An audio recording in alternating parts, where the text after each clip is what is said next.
Bienvenidos a un nuevo video que les pondrá los pelos de punta. Hoy traemos historias escalofriantes que no podrán olvidar. Si están listos para temblar, denle like, suscríbanse y dejen en los comentarios desde dónde nos escuchan. Apaguen las luces y que comience el terror. Muchas veces escuchamos relatos de personas que cruzan fronteras buscando una vida mejor, pero rara vez conocemos los detalles más oscuros de estos viajes. Lo que van a escuchar no es solo una historia de miedo inventada. Es el testimonio de algo que realmente pasó, algo que cambió para siempre la vida de quienes lo vivieron. Hay lugares en este mundo donde la desesperación se encuentra con lo inexplicable, donde el miedo a lo desconocido se vuelve más real que el hambre o la sed. Esta es una de esas historias. Mi nombre es Carlos Hernández Morales y vengo de un pequeño pueblo en Honduras llamado La Esperanza. Tengo 32 años y durante mucho tiempo trabajé en los campos de café de mi región. Pero llegó un momento en que ya no había trabajo, ya no había dinero para alimentar a mi familia. Mi esposa María estaba embarazada de nuestro segundo hijo y mi pequeña Ana apenas tenía 4 años. Como muchos otros decidí hacer el viaje hacia el norte. No tenía otra opción. Había escuchado historias de personas que lograban llegar y encontrar trabajo, que enviaban dinero a sus familias. También había escuchado otras historias, más oscuras, pero uno siempre piensa que esas cosas les pasan a otros, nunca a uno mismo. El grupo con el que viajé estaba formado por 12 personas. Había hombres como yo, mujeres jóvenes, incluso un muchacho de apenas 16 años llamado Miguel. Todos teníamos la misma esperanza, el mismo miedo, la misma determinación. El guía que nos llevaba se hacía llamar El Lobo. Era un hombre delgado, de piel curtida por el sol, con ojos que parecían ver cosas que nosotros no podíamos ver. Durante los primeros días del viaje, todo parecía normal. Caminábamos de noche para evitar el calor del día y los controles de migración. Dormíamos escondidos entre la vegetación durante las horas de luz. El lobo conocía todos los caminos, todos los lugares seguros para descansar. Parecía saber exactamente por dónde ir y qué evitar, pero había algo en él que me ponía nervioso. La forma en que miraba hacia la oscuridad cuando pensaba que nadie lo veía. La manera en que susurraba palabras que no lograba entender cuando creía que todos dormíamos. Y sobre todo, esa sonrisa extraña que aparecía en su rostro cuando alguien del grupo se quejaba del cansancio o del miedo. El tercer día llegamos a una zona que nunca había visto antes en mis anteriores intentos de cruzar. Era un valle profundo rodeado de montañas, donde la vegetación era tan densa que durante el día parecía de noche. El aire allí era diferente, más pesado, como si algo invisible nos estuviera observando desde cada sombra. Aquí vamos a descansar hasta que caiga la noche, dijo el lobo señalando una cueva pequeña entre las rocas. Este lugar es seguro, nadie viene por aquí. Mientras nos acomodábamos dentro de la cueva, noté algo extraño. Las paredes estaban llenas de marcas, como si alguien hubiera estado raspando la piedra con las uñas. Algunas marcas parecían formar números, otras eran simplemente líneas desesperadas.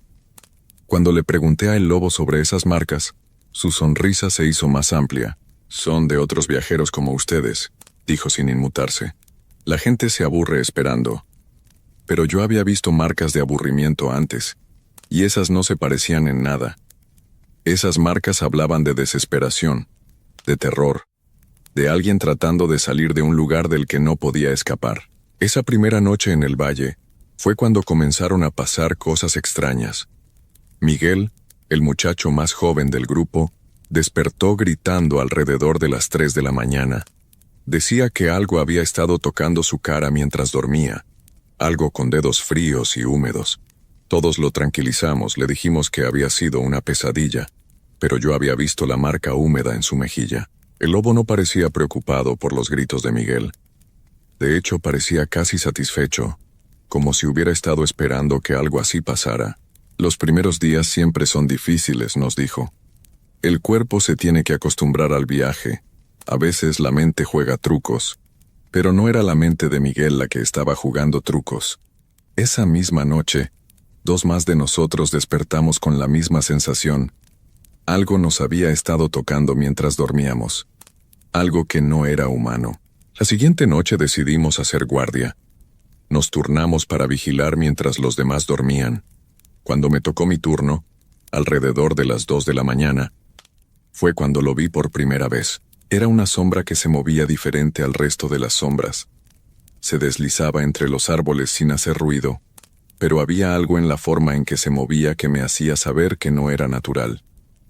Se acercó a la entrada de la cueva, y por un momento tuve la sensación de que me estaba mirando directamente, aunque no podía ver sus ojos. Le di un codazo al hombre que estaba durmiendo a mi lado para despertarlo, pero cuando volví a mirar hacia la entrada, la sombra había desaparecido. Al día siguiente le conté a el lobo lo que había visto. Su reacción me perturbó más que la propia aparición. Aquí hay muchas cosas que uno puede ver si no tiene cuidado, me dijo, y su voz sonaba diferente, más grave, como si algo más estuviera hablando a través de él. Lo mejor es no prestarles atención. Mientras sigamos moviéndonos no habrá problemas. Pero los problemas ya habían comenzado. Esa mañana, cuando contamos al grupo, faltaba una persona. Rosa, una mujer joven que viajaba sola, había desaparecido durante la noche. Sus cosas seguían allí, incluso sus zapatos. No había señales de lucha, no había gritos. Simplemente, ya no estaba. El lobo dijo que probablemente había decidido regresar por su cuenta, que a veces la gente cambiaba de opinión. Pero yo sabía que Rosa no era de las que se rendían fácilmente. Había caminado más kilómetros que cualquiera de nosotros sin quejarse, y tenía 3 hijos esperándola en casa. Esa noche, nadie durmió realmente. Todos fingimos estar dormidos, pero podía sentir que todos estábamos despiertos, escuchando cada sonido, cada movimiento en la oscuridad. Y fue entonces cuando empezamos a escuchar los susurros. Al principio pensé que era el viento entre las hojas, pero pronto me di cuenta de que había un patrón en esos sonidos. Eran voces, muchas voces, hablando en un idioma que no podía entender. Parecían venir de todas partes, y de ninguna parte a la vez. Los susurros se hacían más fuertes cuando alguno de nosotros se movía, como si esas voces estuvieran reaccionando a nuestra presencia. Miguel empezó a llorar en silencio. Era apenas un muchacho y estaba lejos de su familia, enfrentando cosas que ningún niño debería enfrentar. Me acerqué a él y le puse la mano en el hombro para consolarlo, pero cuando lo toqué, su piel estaba helada, como si hubiera estado bajo la lluvia durante horas. ¿Escuchas eso?, me susurró al oído. Las voces están diciendo nuestros nombres. Al principio no le creí, pero cuando me concentré en escuchar, sentí que la sangre se me congelaba en las venas. Entre todos esos susurros incomprensibles, podía distinguir mi nombre. Carlos. Carlos. Repetido una y otra vez por voces que sonaban como si vinieran de muy lejos, como si estuvieran gritando desde el fondo de un pozo profundo. El resto del grupo también había escuchado sus nombres. Podía verlo en sus caras, en la forma en que se abrazaban a sí mismos, en cómo evitaban mirar hacia la entrada de la cueva. Pero lo más perturbador era el lobo. Él estaba sentado cerca de la entrada, completamente relajado, como si los susurros fueran música agradable para él. Cuando amaneció, los susurros se detuvieron, pero el silencio que quedó era peor. Era un silencio pesado, amenazante, como si el mundo entero estuviera conteniendo la respiración. «Hoy vamos a caminar más rápido», anunció el lobo. «Necesitamos salir de este valle antes del anochecer». Pero cuando empezamos a caminar, me di cuenta de algo terrible. Llevábamos horas caminando por el mismo sendero, pasando por las mismas rocas, los mismos árboles, la misma curva en el camino. Era como si estuviéramos caminando en círculos, aunque el lobo insistía en que íbamos en la dirección correcta. «Ese árbol caído», le dije señalando un tronco que habíamos pasado ya 3 veces. «Lo hemos visto antes». «Todos los árboles se parecen en esta zona», respondió el lobo, pero había algo en su voz que me hizo darme cuenta de que estaba mintiendo. Sabía exactamente lo que estaba pasando. Para el mediodía, ya no quedaba ninguna duda. Estábamos atrapados en algún tipo de círculo invisible. Cada vez que pensábamos que habíamos encontrado una salida, el sendero nos llevaba de vuelta al mismo lugar. Algunos del grupo empezaron a entrar en pánico. Una mujer llamada Carmen comenzó a gritar que quería regresar, que esto no era normal, que algo malo estaba pasando. El lobo la calmó con palabras suaves, pero yo noté cómo la miraba. Era la misma mirada que había tenido cuando Rosa desapareció, como si estuviera evaluando algo, decidiendo algo. Esa noche regresamos a la misma cueva. No habíamos avanzado ni un solo kilómetro en todo el día, a pesar de haber caminado desde el amanecer. El grupo estaba desesperado, confundido, asustado, pero el lobo parecía más tranquilo que nunca. Mañana encontraremos la salida, nos aseguró. Solo necesitan confiar en mí, pero ya no confiaba en él. Había algo fundamentalmente equivocado en todo esto, y empezaba a sospechar que el lobo no era la víctima de esta situación extraña, sino parte de ella. Esa segunda noche en la cueva fue cuando las cosas se pusieron realmente mal. Los susurros regresaron, pero esta vez eran más fuertes, más insistentes, y no solo decían nuestros nombres. Decían cosas sobre nosotras, cosas que solo podían saber personas que nos hubieran estado observando durante mucho tiempo. Escuché mi nombre mezclado con detalles sobre mi familia. Carlos. María está preocupada. Ana pregunta por su papá. El bebé se mueve en su vientre. Eran cosas íntimas, personales, cosas que ningún extraño podría saber. Miguel estaba temblando tanto que pensé que se iba a desmayar. Las voces le estaban contando sobre su madre, sobre cómo lloraba todas las noches desde que él se había ido, sobre cómo había vendido todo lo que tenía para darle dinero para el viaje. Carmen había empezado a mecerse hacia adelante y hacia atrás, tapándose los oídos con las manos, repitiendo una y otra vez: no es real, no es real, no es real. Pero sabíamos que era real. Era demasiado específico, demasiado personal para ser producto de nuestra imaginación. En medio de todo este caos observé a el lobo. Sus labios se movían al mismo ritmo que los susurros, como si los estuviera dirigiendo. Y cuando me di cuenta de esto, él me miró directamente a los ojos y sonrió. Fue una sonrisa que nunca voy a olvidar. No era humana. Era la sonrisa de algo que sabía exactamente lo que estaba haciendo, algo que disfrutaba viendo nuestro terror. Esa noche otra persona desapareció. Fue Carmen, la mujer que había estado gritando durante el día. Como Rosa, simplemente ya no estaba cuando amaneció. Sus cosas seguían allí, pero ella se había esfumado sin dejar rastro. Cuando le pregunté a el lobo qué había pasado con Carmen, me dijo lo mismo que había dicho sobre Rosa. A veces la gente no puede manejar la presión del viaje.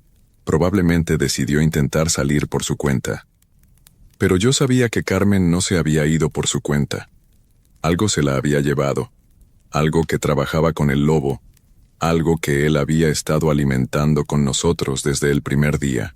El tercer día en el valle fue cuando finalmente entendí la verdad. Mientras fingía dormir, vi a el lobo levantarse en medio de la noche y caminar hacia la parte más profunda de la cueva. Lo seguí en silencio, manteniéndome en las sombras. En el fondo de la cueva había una abertura que no habíamos notado antes.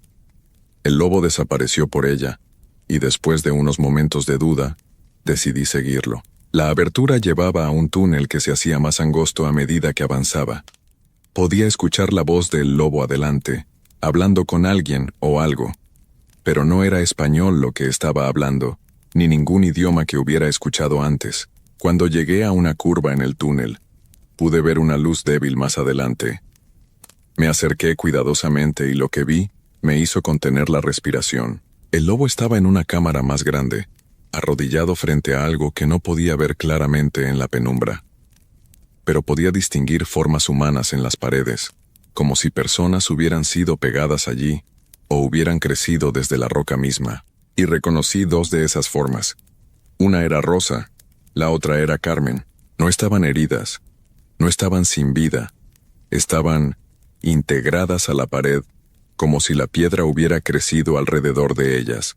Sus ojos seguían moviéndose, seguían parpadeando, pero no podían hablar, no podían moverse, El lobo estaba hablando con esas formas en las paredes, y ellas le respondían pero sin palabras, con gemidos ahogados que se convertían en los susurros que habíamos estado escuchando todas las noches.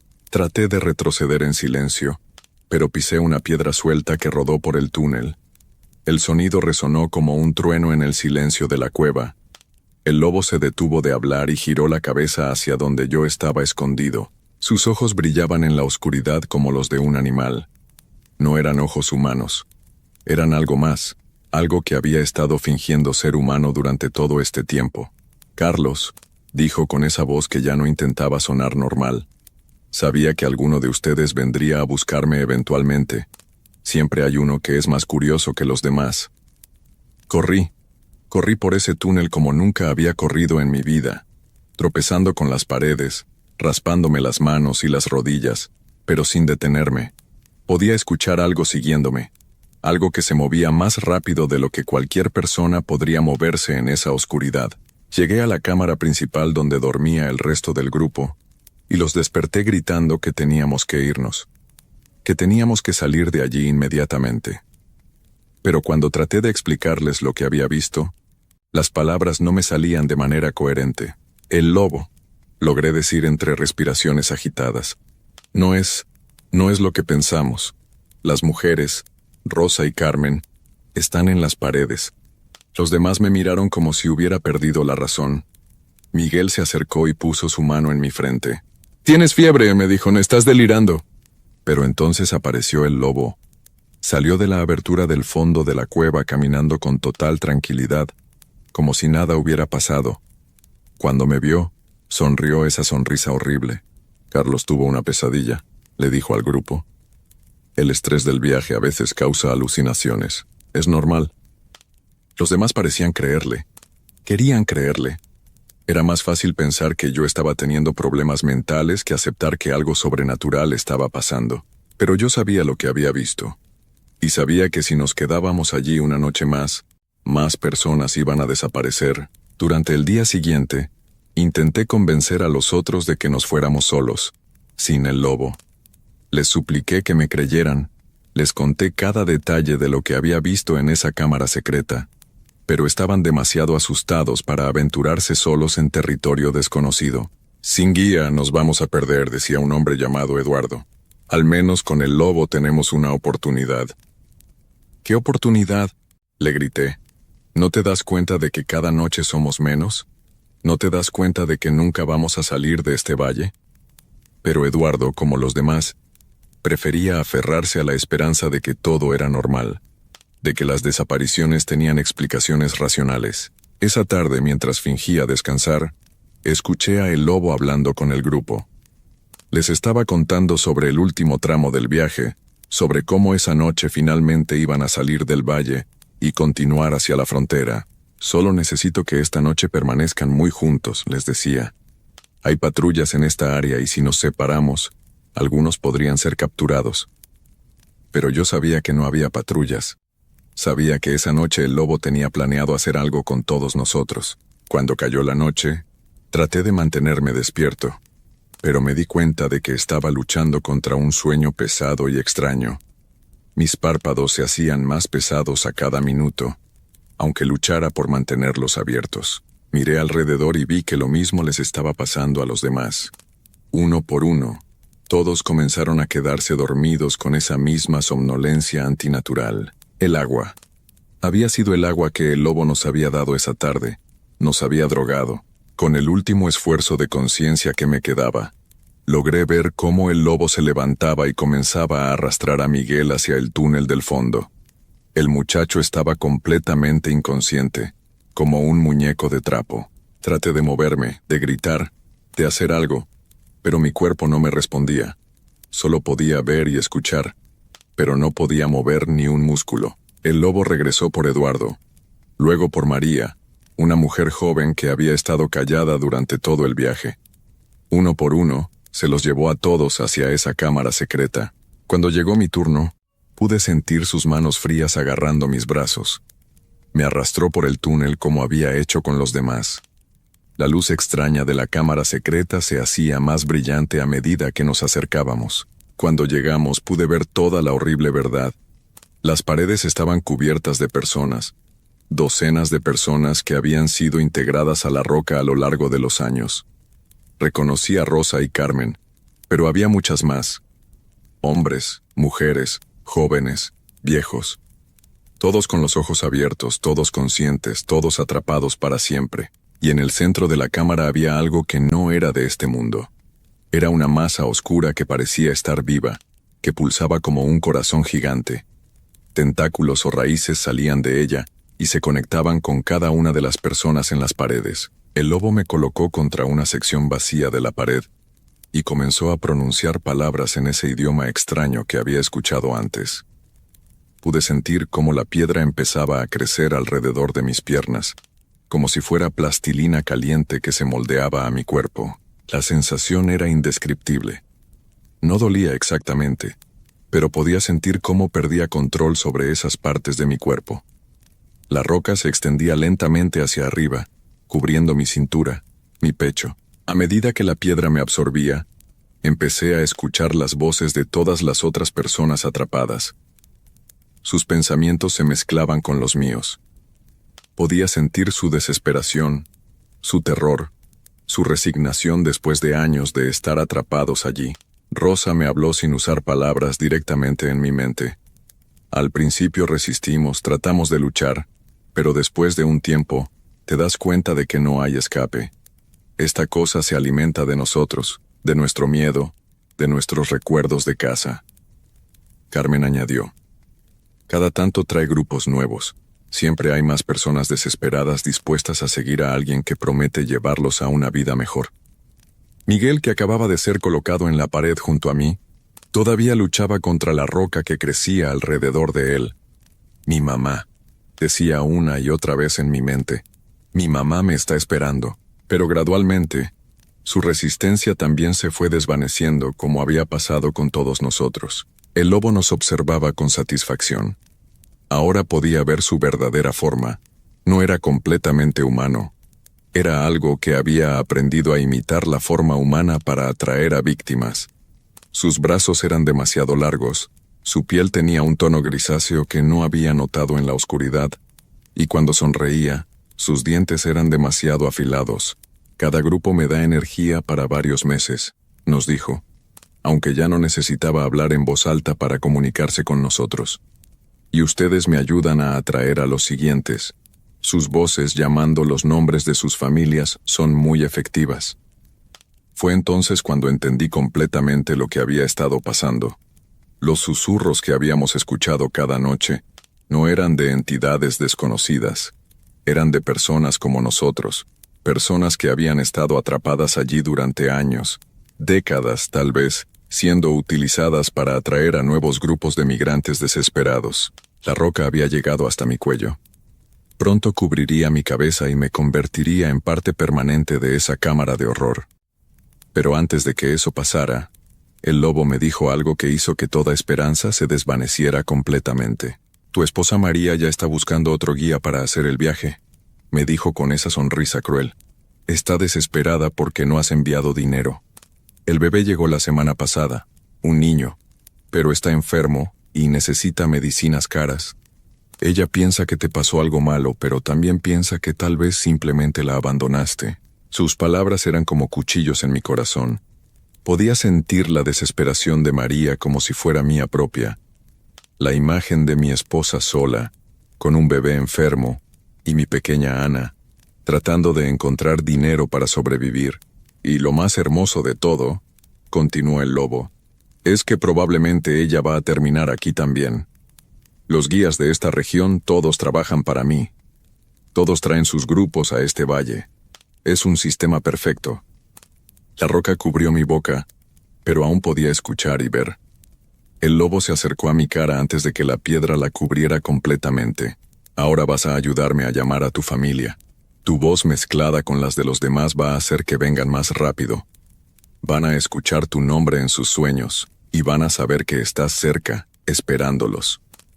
Sentí como la roca cubría mis ojos, mi frente, hasta que quedé completamente integrado a la pared. Pero no perdí la conciencia. Esa era la parte más horrible. Seguía completamente consciente, pero ahora mi cuerpo era parte de la piedra. Podía sentir todo lo que pasaba en la cueva. Podía sentir cuando el lobo salía a buscar nuevos grupos. Podía sentir cuando regresaba con personas desesperadas que habían escuchado los susurros en sus sueños. Susurros que ahora yo también producía sin poder controlarlo.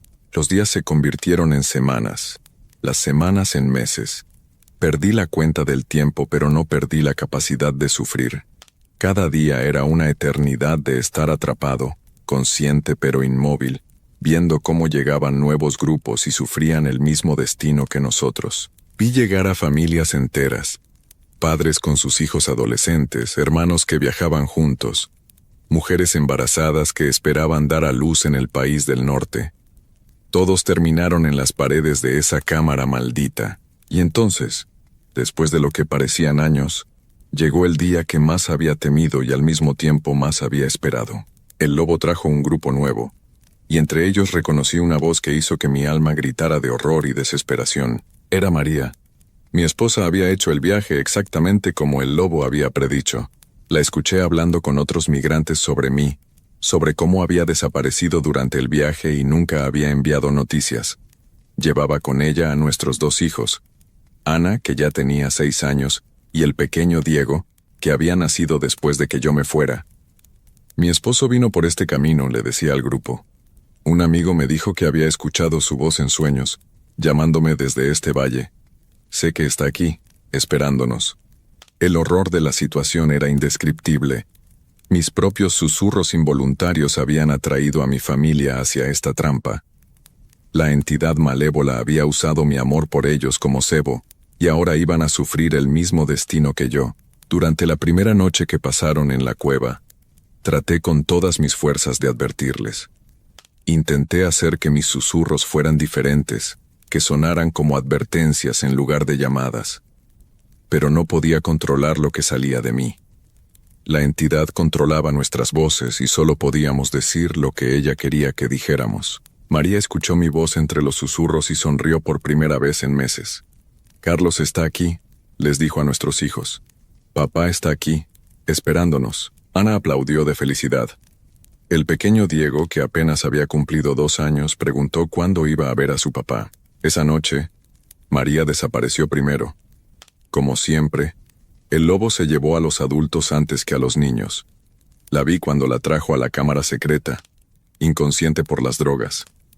La colocó en la pared justo al lado de donde yo estaba atrapado. Cuando la roca comenzó a crecer alrededor de ella, María despertó y me vio. Durante un momento que duró una eternidad, nuestros ojos se encontraron.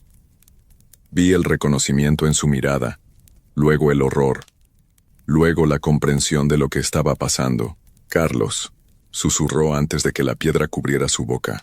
Los niños, pero ya no había nada que pudiéramos hacer por nuestros hijos. Ana y Diego duraron 2 días más en la cueva principal, llorando por su madre, sin entender por qué había desaparecido.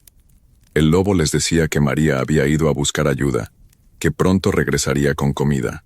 Cuando llegó su turno, Ana luchó. Era una niña valiente, como su madre. Gritó y pataleó cuando el lobo trató de cargarla. Pero era muy pequeña, y él era demasiado fuerte. Diego era tan pequeño que ni siquiera entendía lo que estaba pasando. Cuando el lobo lo trajo a la cámara, el niño estaba chupándose el dedo y llorando por su mamá. Los colocaron en las paredes cerca de nosotros. La familia completa reunida para siempre en este lugar horrible.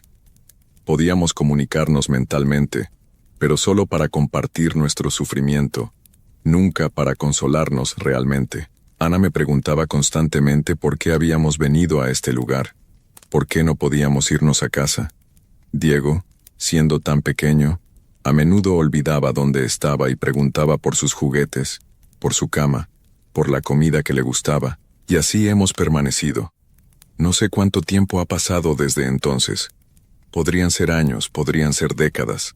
El tiempo no tiene significado cuando estás atrapado en la piedra, consciente pero inmóvil. Siguen llegando nuevos grupos. Personas desesperadas que han escuchado nuestros susurros en sus sueños. Personas que buscan a familiares desaparecidos. Personas que simplemente quieren una vida mejor y están dispuestas a seguir a cualquier guía que les prometa llevarlo al norte. Todos terminan aquí. Todos se convierten en parte de las paredes. Todos se unen al coro de voces que atrae a más víctimas. La entidad crece más fuerte con cada grupo nuevo. Sus tentáculos se extienden más profundo en la tierra. Su influencia se extiende más lejos. Ahora puede proyectar los susurros a cientos de kilómetros de distancia, llegando a personas en sus pueblos nativos, plantando sueños en sus mentes, haciéndoles creer que sus seres queridos los están llamando desde este valle maldito. Y yo sigo aquí, atrapado para siempre, viendo cómo más y más familias son destruidas por la misma desesperación que una vez me llevó a dejar mi hogar. No hay escape, no hay rescate, no hay final feliz, solo hay piedra fría, conciencia eterna, y el conocimiento horrible de que nuestros susurros involuntarios seguirán atrayendo a más víctimas mientras la entidad siga existiendo. A veces, en los momentos más oscuros, deseo poder advertir a las personas que escuchan nuestras voces en sus sueños. Deseo poder gritarles que no vengan, que no confíen en los guías, que es mejor quedarse en casa y enfrentar la pobreza que terminar como nosotros. Pero lo único que puedo hacer es susurrar sus nombres en la oscuridad, llamándolos hacia su condena, siendo parte del sistema que nos destruyó, y así seguirá siendo para siempre. Esta es mi historia. Esta es nuestra historia. La historia de todos los que buscamos una vida mejor y encontramos algo mucho peor que la pobreza, algo mucho peor que el hambre. Si alguna vez escuchan voces en sus sueños llamándolos hacia el norte, si alguna vez un guía les promete llevarlos por un camino secreto a través de un valle escondido, no vengan. Por favor, no vengan, porque nosotros estaremos esperándolos y una vez que lleguen aquí, nunca se podrán ir.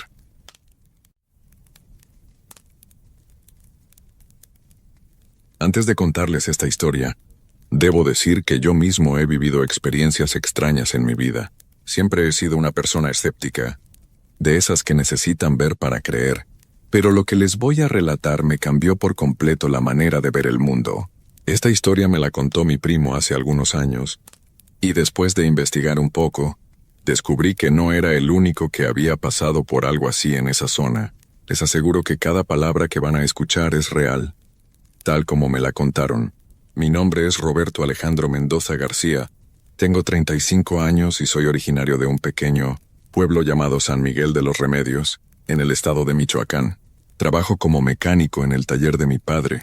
Y aunque mi vida siempre ha sido bastante tranquila, lo que me pasó hace 3 años me marcó para siempre. Todo comenzó cuando mi esposa, María y yo decidimos mudarnos a una casa que habíamos comprado en las afueras del pueblo. Era una propiedad vieja pero bonita, con un gran patio trasero lleno de árboles frutales y un pequeño pozo de agua. La casa tenía más de 50 años de antigüedad, pero estaba en buenas condiciones. Lo que más nos gustó fue el precio. Era increíblemente barato para lo grande que era. Ahora entiendo por qué. Los primeros días fueron normales. María y yo nos dedicamos a acomodar nuestras cosas, pintar algunas paredes y arreglar pequeños detalles. Los vecinos más cercanos vivían a unos 200 metros de distancia, así que teníamos mucha privacidad. Durante el día todo parecía perfecto, pero fue en las noches cuando comenzamos a notar que algo no estaba bien. La primera señal extraña fueron los ruidos. Al principio pensamos que eran ratones, o algún animal pequeño correteando por el techo. Escuchábamos pequeños pasos, como si alguien caminara descalzo arriba de nosotros, pero muy ligero, casi como si fuera un niño pequeño. María me decía que subiera a revisar, pero cada vez que lo hacía no encontraba nada. El desván estaba limpio, sin señales de animales ni nada fuera de lo común. Después de una semana los ruidos se hicieron más frecuentes. No solo eran pasos, sino también como si algo rodara por el piso de arriba. Pequeñas pelotas o canicas, eso era lo que parecía. Algunas noches escuchábamos risitas muy bajitas, tan suaves que al principio creíamos que era el viento, pero poco a poco nos dimos cuenta de que definitivamente eran risas de niños. María empezó a ponerse nerviosa. Me decía que sentía como si alguien la estuviera observando cuando estaba sola en la casa durante el día. Al principio yo no le creía mucho. Pensaba que eran nervios por estar en una casa nueva, pero cuando comencé a notar que algunas de mis herramientas aparecían en lugares donde yo no las había dejado, tuve que empezar a prestar más atención. Una noche, mientras veíamos televisión en la sala, Escuchamos claramente, como si alguien estuviera arrastrando muebles en el cuarto de arriba. El ruido era tan fuerte que hasta el techo se movía un poco. Me levanté inmediatamente y subí corriendo con una linterna en la mano. Revisé cada rincón del desván, moví cajas, busqué detrás de los muebles viejos que habíamos guardado ahí, pero no había absolutamente nada. Lo más extraño era que cuando bajé y le pregunté a María si había seguido escuchando ruidos mientras yo estaba arriba, me dijo que en el momento exacto en que puse un pie en las escaleras, todo se había quedado en completo silencio. Esa misma semana comenzaron a pasar cosas durante el día también. María me llamaba al taller muy alterada, diciendo que había encontrado todas las ollas y sartenes acomodadas en el piso de la cocina, formando un círculo perfecto. Cuando llegué a casa para ver qué había pasado, efectivamente ahí estaban, colocadas con mucha precisión, como si alguien hubiera tenido mucho cuidado al acomodarlas. Le pregunté si había sido ella, tal vez limpiando y se le había olvidado, pero me juró que no había tocado nada de la cocina en toda la mañana. Al día siguiente encontramos todas las llaves de la casa, colgando del árbol de mango que estaba en el patio trasero, las llaves de la puerta principal, las del carro, las del taller, todas ahí colgando como si fueran adornos navideños. Eso ya me empezó a preocupar en serio porque significaba que alguien o algo había entrado a la casa y había tomado las llaves de la mesa, donde siempre las dejábamos.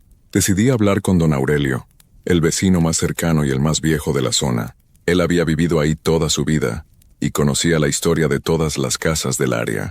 Cuando le conté lo que estaba pasando, su cara cambió completamente. Me pidió que nos sentáramos en su portal y me ofreció un café mientras me explicaba algo que yo necesitaba saber sobre nuestra casa. Don Aurelio me contó que la casa donde ahora vivíamos había pertenecido a una familia llamada Los Herrera. Habían vivido ahí por más de 20 años hasta que una noche, sin explicación alguna, empacaron todas sus cosas y se fueron del pueblo para nunca regresar. Según me explicó, los Herrera habían tenido muchos problemas con visitantes pequeños, como él los llamaba. Al principio yo pensé que se refería a niños del vecindario, pero cuando me describió lo que había pasado, me di cuenta de que estaba hablando de algo completamente diferente. Me dijo que los duendes habían llegado a la casa de los Herrera cuando ellos construyeron una pequeña bodega nueva en el patio trasero, justo donde estaba un árbol muy viejo que habían tenido que cortar. Según las creencias del pueblo, ese árbol era la casa de una familia de duendes, que habían vivido ahí por muchas generaciones.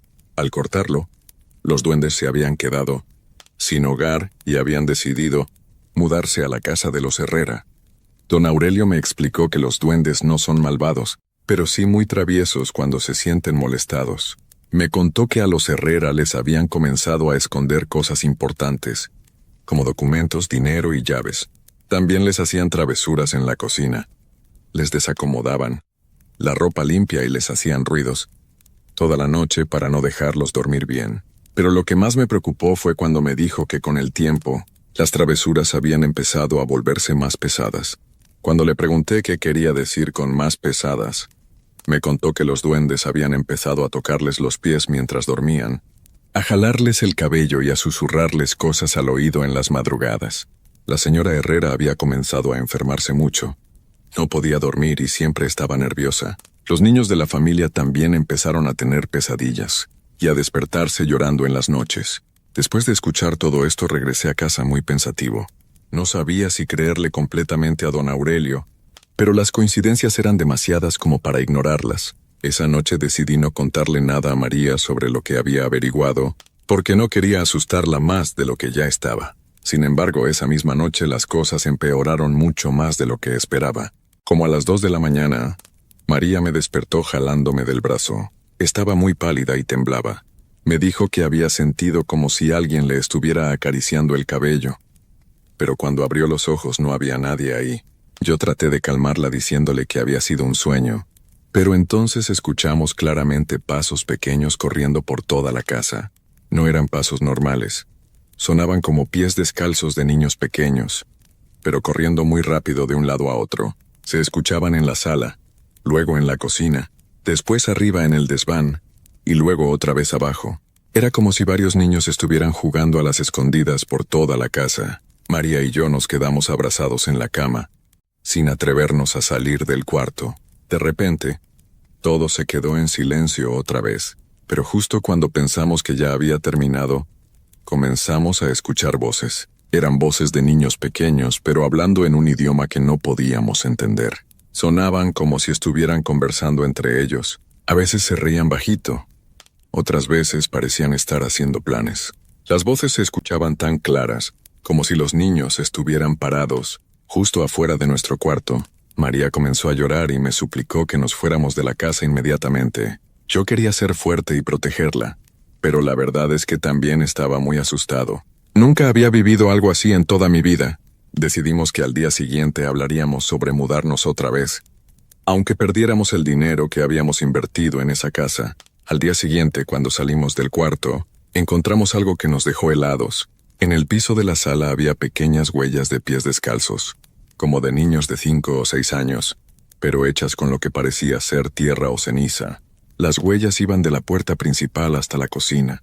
Luego subían por las escaleras al desván, y después bajaban otra vez hasta nuestro cuarto. Era exactamente el mismo camino que habíamos escuchado, que tomaron los pasos en la noche. Lo más perturbador era que las huellas terminaban justo enfrente de la puerta de nuestro cuarto, como si quienquiera que las hubiera hecho se hubiera quedado ahí parado, observándonos dormir. María se puso histérica y me dijo que no se quedaría ni una noche más en esa casa. Yo no podía discutir con ella, porque honestamente también estaba llegando a mi límite. Esa mañana decidimos ir a casa de mis padres para quedarnos ahí unos días mientras decidíamos qué hacer. Empacamos algunas cosas rápidamente y salimos de la casa sin mirar atrás. Pero antes de irnos, algo me hizo voltear hacia las ventanas del segundo piso, y juro que vi las cortinas moverse, como si alguien estuviera asomándose para vernos salir.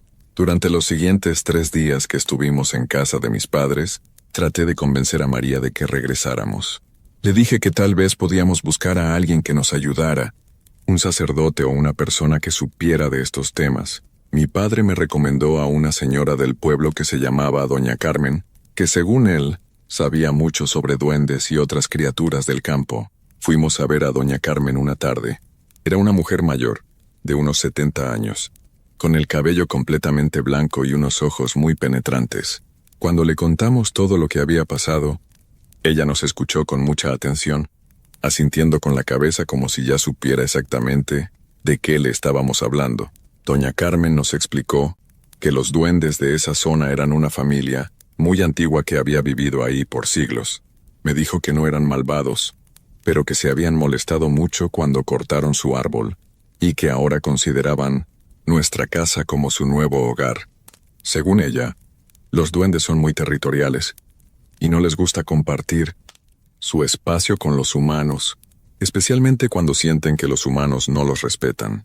Me explicó que había maneras de hacer las paces con ellos, pero que requería mucha paciencia y seguir ciertas reglas muy específicas. Me dijo que si realmente queríamos vivir en esa casa, tendríamos que aprender a convivir con ellos, porque una vez que los duendes escogían un lugar para vivir, era muy difícil hacerlos cambiar de opinión. Doña Carmen nos dio una lista de cosas que podíamos hacer para calmar a los duendes y ganarnos su respeto.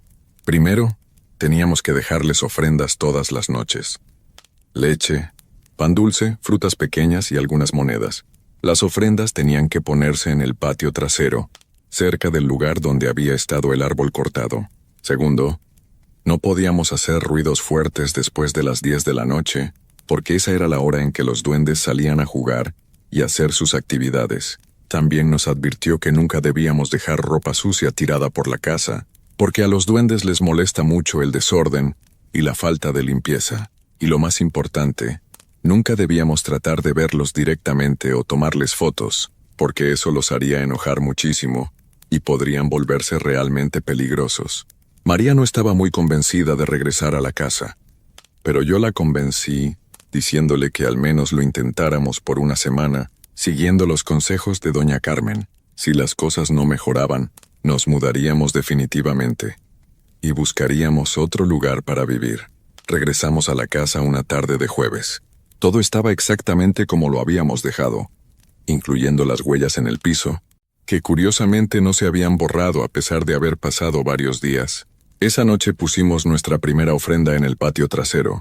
Un vaso de leche, 3 panes dulces, unas manzanas pequeñas y algunas monedas de 5 pesos. La primera noche fue relativamente tranquila. Escuchamos algunos ruidos ligeros, pero nada comparado con lo que habíamos vivido antes. En la mañana, cuando fuimos a revisar las ofrendas, encontramos que la leche se había terminado completamente. Los panes tenían pequeños mordiscos por todos lados.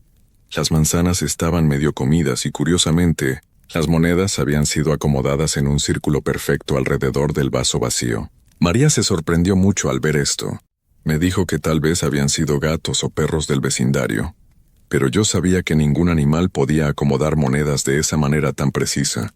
Era claro que alguien había aceptado nuestras ofrendas y había querido dejarnos una señal. Las siguientes noches siguieron el mismo patrón. Dejábamos comida y al día siguiente la encontrábamos, consumida de maneras muy particulares. Nunca se terminaban todo completamente. Siempre dejaban un poquito, como si quisieran demostrar que habían estado ahí, pero también que respetaban que nosotros les estábamos dando esas cosas como regalo. Durante una semana todo estuvo muy calmado. Los ruidos disminuyeron mucho. Ya no escuchábamos voces, y María empezó a sentirse más tranquila. Pensamos que el plan de doña Carmen estaba funcionando y que finalmente podríamos vivir en paz en nuestra casa. Pero entonces cometimos un error que casi nos cuesta muy caro. Una noche de sábado, unos amigos vinieron a visitarnos y se quedaron hasta muy tarde. Estuvimos escuchando música, riendo y hablando fuerte hasta casi las 2 de la mañana. Completamente se nos olvidó la regla de no hacer ruido después de las 10. Esa madrugada, después de que se fueron nuestros amigos, las cosas se pusieron peor que nunca. Los ruidos comenzaron como nunca antes los habíamos escuchado. No eran solo pasos. Eran como si estuvieran arrastrando muebles pesados por todo el desván. El techo crujía tanto que parecía que se iba a caer encima de nosotros. También empezamos a escuchar golpes en las paredes, como si alguien estuviera tratando de tumbar la casa desde adentro. María y yo nos abrazamos en la cama, pero esta vez los sonidos no pararon después de unos minutos como antes. Duraron toda la noche hasta que salió el sol. Además de los ruidos, empezamos a escuchar voces muy enojadas. No podíamos entender las palabras, pero el tono era claramente de molestia y enojo. A veces gritaban tan fuerte que parecía que estaban justo al lado de nosotros. En la mañana, cuando finalmente nos atrevimos a salir del cuarto, encontramos la casa completamente desorganizada. Todos los muebles de la sala habían sido movidos de su lugar. Los cojines del sofá estaban tirados por el piso. Los cuadros de las paredes estaban chueco. Y en la cocina, todas las puertas de los gabinetes estaban abiertas con las ollas y trastes regados por todos lados. Lo más impresionante era que en las ventanas, por dentro del vidrio, había pequeñas huellas de manos, como de niños pequeños, pero hechas con algo parecido al vapor o la humedad. Era como si hubieran estado pegando sus manitas al vidrio desde adentro de la casa, tratando de salir. Esa misma mañana, fuimos corriendo a casa de doña Carmen para contarle lo que había pasado. Ella movió la cabeza con preocupación y nos explicó que habíamos roto la regla más importante. Los duendes se habían enojado mucho porque consideraron que no los estábamos respetando, después de que ellos habían aceptado convivir con nosotros. Doña Carmen nos dijo que tendríamos que hacer algo más fuerte para pedirles perdón. Nos explicó que teníamos que hacer una ceremonia especial en el patio de la casa, donde les pidiéramos disculpas formalmente y les prometiéramos que nunca más volveríamos a faltarles al respeto. La ceremonia tenía que hacerse exactamente a la medianoche y teníamos que llevar ofrendas mucho más grandes, un pastel completo, una botella de leche entera, frutas de muchos tipos, dulces y una cantidad considerable de dinero. También nos dijo que durante la ceremonia, si los duendes aceptaban nuestras disculpas, probablemente se dejarían ver. Nos advirtió que si eso pasaba, no podíamos asustarnos, gritar o tratar de tocarlos. Teníamos que mantenernos calmados y respetuosos, porque sería una señal de que querían hacer las paces con nosotros. María estaba aterrada con la idea de ver a los duendes, pero yo la convencí de que era nuestra única oportunidad de arreglar las cosas. No teníamos dinero suficiente para mudarnos otra vez y además, ya le había tomado cariño a esa casa a pesar de todo lo que había pasado. Preparamos todo para la ceremonia del sábado siguiente. Compramos un pastel de chocolate grande frutas frescas, dulces de muchos tipos, y apartamos 500 pesos para la ofrenda. Doña Carmen nos había explicado exactamente qué teníamos que decir y cómo teníamos que comportarnos durante toda la ceremonia. El sábado por la noche a las 11:30 salimos al patio trasero con todas las ofrendas. Las colocamos cerca del lugar donde había estado el árbol cortado, formando un círculo como nos había indicado doña Carmen. Encendimos 4 velas blancas y nos sentamos en el pasto a esperar que dieran las 12. Cuando escuchamos el primer campanada de medianoche desde la iglesia del pueblo, comenzamos a recitar las palabras que doña Carmen nos había enseñado. Le pedimos perdón a los duendes por haberlos molestado. Les prometimos respetar sus horarios y sus espacios, y les dijimos que queríamos vivir en paz con ellos, en esa casa que ahora era de todos. Al principio no pasó nada especial. Terminamos de decir todo lo que tenía que decir, y nos quedamos sentados en silencio, esperando alguna señal de que los duendes habían escuchado nuestro mensaje. Las velas se movían un poco con el viento, pero todo parecía normal. Entonces, justo cuando estábamos pensando que tal vez la ceremonia no había funcionado, escuchamos una risita muy suave detrás de nosotros. Nos volteamos lentamente, y ahí fue cuando los vimos por primera vez. Eran 4 duendes, más pequeños de lo que había imaginado. Medían como 1 metro de altura, tenían la piel de color café claro, cabello largo y oscuro, y ojos muy grandes y brillantes. Vestían como ropita muy sencilla, parecida a pijamas de color beige. No se veían malvados ni peligrosos, más bien parecían niños tímidos que habían estado escondidos por mucho tiempo. El más grande de los 4, que parecía ser el papá, se acercó lentamente al círculo de ofrendas. Se agachó, tomó un pedazo pequeño del pastel con sus manitas, lo probó, y luego nos miró directamente a los ojos. Durante unos segundos que se sintieron como horas, nos quedamos viendo unos a otros en completo silencio. Yo podía escuchar mi propio corazón latir muy fuerte, pero traté de mantenerme calmado como nos había dicho doña Carmen. Entonces el duende papá asintió con la cabeza, como aceptando nuestras disculpas. Hizo una señal con la mano a los otros 3 duendes, que parecían ser su familia, una duende que debe haber sido la mamá, y 2 duendes pequeñitos que claramente eran los niños. Todos se acercaron a las ofrendas y comenzaron a comer y a examinar lo que les habíamos llevado. Lo más sorprendente fue que mientras comían, el duende papá comenzó a hablarnos. No hablaba con palabras normales, era más bien como susurros y sonidos suaves, pero de alguna manera logramos entender lo que nos quería decir. Nos explicó que ellos habían vivido en ese árbol por muchos años, y que cuando lo cortaron, se habían sentido muy tristes y enojados. Nos dijo que no querían hacer daño a nadie, pero que necesitaban un lugar donde vivir y crear a su familia. La casa les había gustado mucho porque era grande y tenía muchos rincones donde podían esconderse y jugar. Nos pidió que los dejáramos quedarse ahí, prometiendo que ya no harían travesuras pesadas si nosotros los respetábamos. María, que al principio había estado muy asustada al verlos, poco a poco se fue sintiendo más tranquila. Los duendes no eran para nada como las criaturas terribles que habíamos imaginado, eran más bien como una familia pequeña, que solo quería vivir en paz. La duende mamá incluso le sonrió a María cuando se dio cuenta de que ya no tenía miedo. Llegamos a un acuerdo esa noche. Los duendes podían quedarse a vivir en nuestra casa, principalmente en el desván y en algunas partes del patio trasero. Nosotros seguiríamos dejándoles ofrendas de comida todas las noches, pero ya no tenía que ser tanto como esa vez. También acordamos que después de las 10 de la noche, la casa era territorio de ellos, y nosotros procuraríamos no hacer ruidos fuertes. A cambio, ellos se comprometieron a no mover nuestras cosas importantes, a no hacer ruidos que nos despertaran, y a ayudarnos de vez en cuando con pequeñas tareas de la casa. El duende papá nos explicó que a ellos les gustaba mucho ayudar, pero solo cuando se sentían respetados y queridos. Desde esa noche, nuestra vida cambió completamente. Los duendes cumplieron su promesa. Ya no escuchábamos ruidos fuertes en las noches.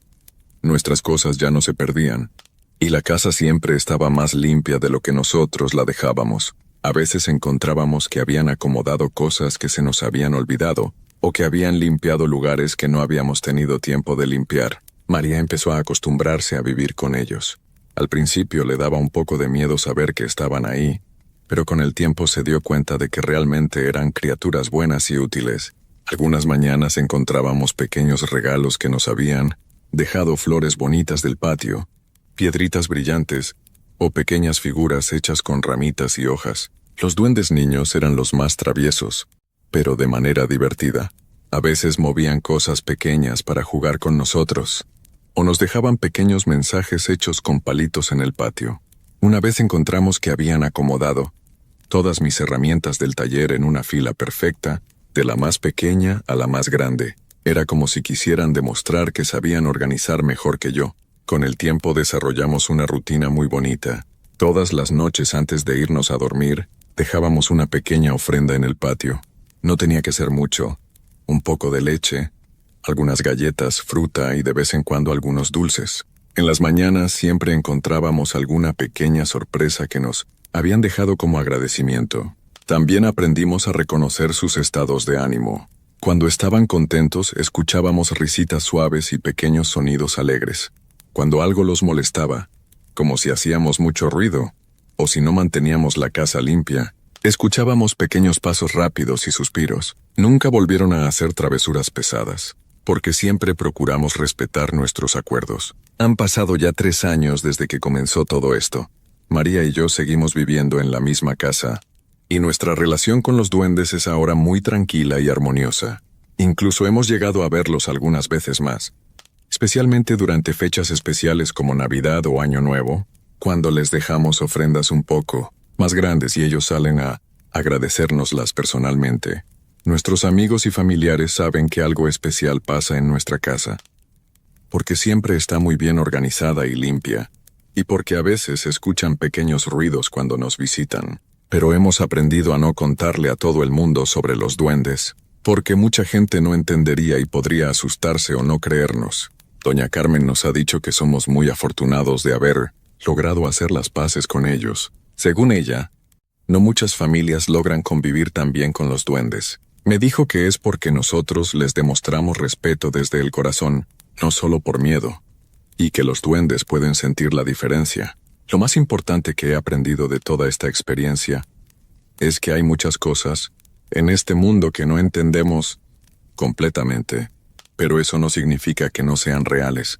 Los duendes existen, al menos en nuestra casa, y han resultado ser vecinos mucho mejores de lo que jamás imaginé.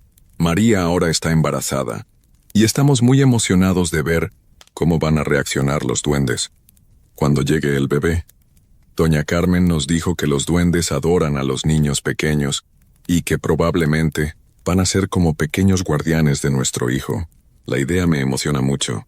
Saber que nuestro bebé va a crecer en una casa llena de magia y protección. Si alguien que está escuchando esta historia alguna vez se encuentra en una situación parecida, mi consejo es que no tengan miedo. Los duendes, al menos los que nosotros conocimos, no son malvados. Solo quieren respeto y un lugar donde vivir en paz. Si les demuestran que los respetan y que están dispuestos a convivir con ellos, probablemente encontrarán que son vecinos muy especiales y útiles. Esta es mi historia tal como me pasó. Sé que puede sonar increíble para algunas personas, pero cada palabra es verdadera.